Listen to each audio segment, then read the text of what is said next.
હર હર મહાદેવ. પવિત્ર શ્રાવણ માસમાં પ્રસ્તુત છે ભગવાન શિવ મહિમાની સાથે દ્વાદશ જ્યોતિર્લિંગનું પૌરાણિક મહાત્મ્ય અને તેની ઐતિહાસિક ગાથાઓ.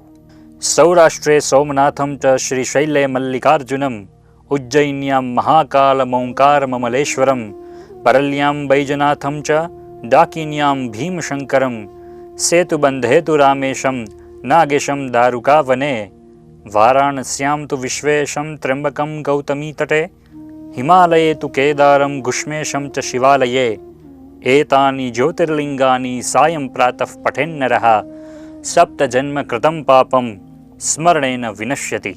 આજના એપિસોડમાં જાણીએ મહાકાળ જ્યોતિર્લિંગની મહાનગરી ઉજ્જૈનની ઐતિહાસિક અને પૌરાણિક ગાથાઓ. અતિ પ્રાચીન નગરી મનાતી ઉજ્જૈન નગરી મહાકાળની નગરી તો છે જ, પરંતુ સાથે જ આ નગરીએ કેટલાય ઐતિહાસિક અને પૌરાણિક રહસ્યોને પોતાનામાં સમાવેલા છે. ઉજ્જૈન નગરીને કનકશૃંગા, સ્વર્ણશૃંગા, કુશસ્થળી, અવંતિકા, ચૂડામણી, અમરાવતી, વિશાલા, નવતેરી, ત્રિપુરી, પદ્માવતી અને ઉજ્જૈની આ નામથી પુરાણોમાં વર્ણિત છે. આ નગરી સ્વામી મહાવીરજીની તપોસ્થળી છે, તો ગુરુ નાનકના ચરણોથી પણ પાવન થયેલી છે. આ નગરનું મહાત્મ્ય એવું છે કે સમુદ્ર મંથન બાદ અમૃતના ભાગ આ ભૂમિ પર જ પડ્યા હતા.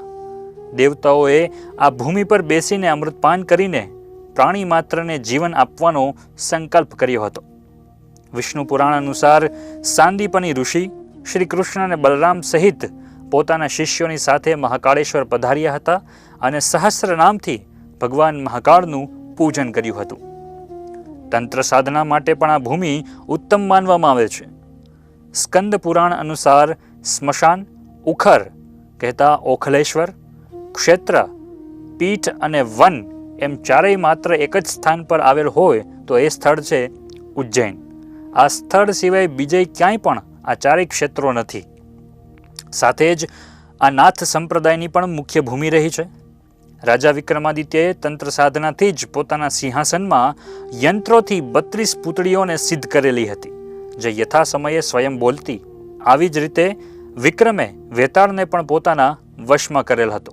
ઐતિહાસિક દ્રષ્ટિએ ઈસવીસન પૂર્વે 50ની આસપાસ ઉજ્જૈન પર વિક્રમાદિત્યના પિતા રાજા ગંધર્વસેનનું રાજ્ય હતું.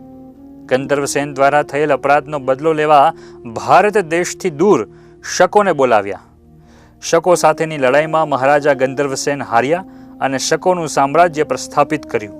ત્યારબાદ પ્રજાના આગ્રહથી વિક્રમાદિત્ય રાજા બન્યા અને શકોને પાછા ખસેડ્યા. આ પ્રસંગની યાદગીરી રૂપે વિક્રમ સંવત શરૂ થયો હશે તેવું મનાય છે. ઉજ્જૈનમાં જ હિન્દુ પંચાંગની શરૂઆત થઈ હોય તેવું પણ મનાય છે, કારણ કે આ નગરી મહાકાળની નગરી છે. કાળ એટલે કે સમય.